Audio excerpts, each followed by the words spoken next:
What happens when you use these meatball making scissor gadgets to try cutting the perfect watermelon sphere? Stick around and let's find out. I've got a whole host of new kitchen gadgets to try today, and I'm starting with these peculiar looking scissors. I bought them as meatball making scissors, so let's give them a try. I'm making my own homemade delicious recipe, which I'll share with you later, so stick around.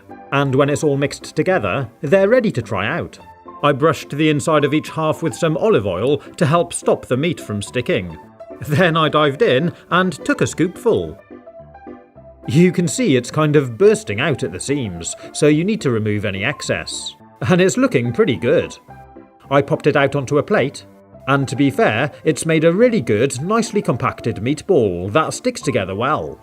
I made a load more, and put these on a tray to cook them in the oven. And don't forget I'll be sharing the full recipe for these delicious meatballs later in the video. So how about watermelon?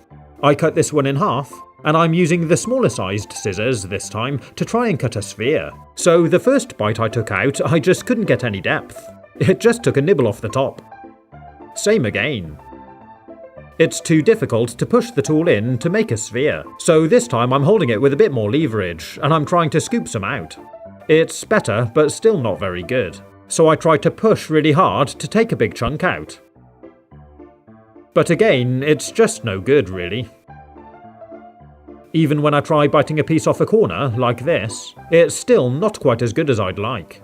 Not bad though.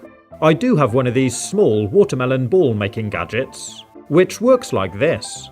It takes a little bit of practice if you haven't used it for a while, but after a few tries, you can make a really cool, nearly perfect little watermelon ball. There's just a little bit of a flat side. So I tried doing something similar with the meatball scissors. I couldn't quite get there to begin with, but eventually I was able to make something which looked really good. Pretty cool, huh? It has got a flat side, so it's not a full sphere, but it is still pretty cool. But if they don't work very well with watermelon, surely ice cream will be a bit easier. I started by heating them up in a cup of warm water, then dug into the ice cream, and it's so much softer than the melon. It just cuts through easily. I used a teaspoon to help it out into a bowl, and I'm pretty pleased with that. I made another couple, and I'd definitely say it worked well, although you could probably just use an ice cream scoop. The next thing we're going to look at is this clever cutter 2-in-1 knife and chopping board scissors. If we open up the handle, it springs open, and it's a bit like a guillotine. We've got this blade that comes down from the top onto this small chopping board at the bottom. The blade feels really sharp, and it's actually a really cool idea. I really like it. So let's see how well it works. I've got a selection of foods here, and let's start with mushrooms. It sliced these really well, no problems at all. I was surprised how accurately it could make these nice thin cuts. Next I tried cucumber, and again it worked really well. It was great fun to use. Then I tried it with carrot, which is a lot harder, but it handled it easily. And the nice thing is, you can cut stuff straight into a pan, or onto a plate. It worked with potatoes, bananas into my breakfast, apples, slicing up onions ready to fry. But because these little spring onions are a bit stringy, it did actually struggle a little bit to cut all the way through. I kind of had to twist the produce a bit to cut through the bottom. And it was a similar thing with tomatoes. I had to slide it up and down the board a little to cut through the skin at the bottom. And the same with these chili peppers. But all in all, I'd say it was a pretty good gadget. The build quality of this one isn't amazing. There's a bit of wobble in the handle, so the blade moves around a little when you're cutting. But that wasn't too much of an issue.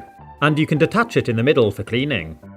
You can lock the back of the handles together to make the blade safe and store it in a drawer. There's a link in the description if you want to buy one. The next gadget I'm looking at are these pizza cutting scissors. And rather than using scissors to open the packet of scissors, I'm using this brilliant slice safety cutter, which I reviewed in a previous video. Just run it across the face of the plastic, and it opens it up easily. So here are the scissors. You can see it's got these 3 little lugs down one of the blades, and this pizza slice shaped metal tray clips on like this. So let's give it a go. I cooked a pizza and went in for the cut. The blades are nice and long and it cut through the pizza easily. And once you've done your second cut, there's your tray for your individual pizza slice. The next slice you take, you can just slide your scissors under the pizza and slice a piece off straight onto the tray. It is quite cool, and it works alright I guess, but I'm not sure how often I'll use it. But one pizza cutter that I do really like is this double-wheeled bike pizza cutter. It's built on a pretty strong plastic frame, it's got a saddle and handlebars, and even comes with its own bike stand. So what's really cool is you can serve it on a chopping board together with a pizza. And when we try it out, it is a bit funny to grip to begin with, but it seems to be doing the job well. And the two wheels help to ensure it cuts all the way through. It's definitely a novelty item, but I really like it, and it would make a great present for anyone who's into their bikes. There's a link in the description if you want to buy one. The next product I'm going to look at is this can opener, which is designed to help anyone who struggles with the ring pulls on food or drinks cans. It's got this sort of swan neck curve to it, and a hook at the front. Let's give it a try.